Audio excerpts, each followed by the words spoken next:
cho con cũng vô con đạo vô cả là các thành dùng đến này thế thì chúng ta cũng chú trọng cái mua chuyện như là con chia lớp quan này chú ao thẳng này van kia câu chúng giờ ô này và thiên tổ tổ đi này và nó trong lỗ sụp đôi xì thế chú tế mày đi tối với mà là chú và chú đi ăn đồ về thế xin tặng có hành trình may ra những thứ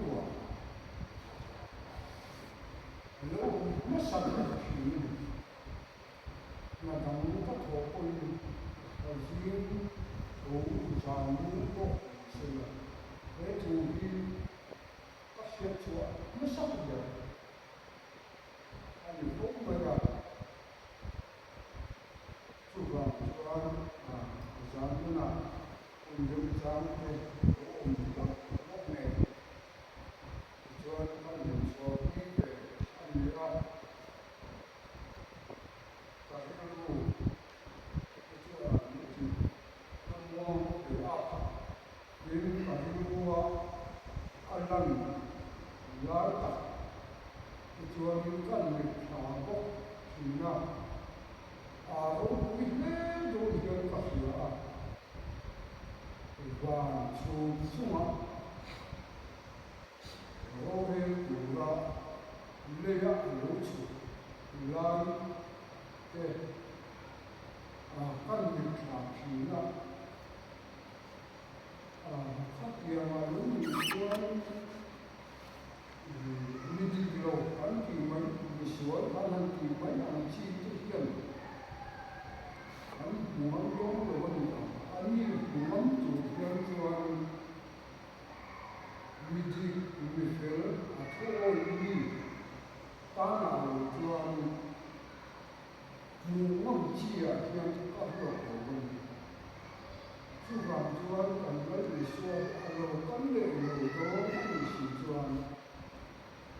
cần phải là ăn mua hay và chú là ăn chia sẻ tốt cho mình thế thì đồ ăn xí lẩu cho ăn đồ vấn đề người đó là chú mình cũng làm cho ăn cái món như tập cái sầu lê thì lên số lẩu còn còn đắm dấu khéo lẩu có nhiều mà đắm cái số ăn cùng đồ này đắm số ăn cùng thành đồ mà đắm thu đắm pha đắm dễ là tiền đắm khéo số ăn cùng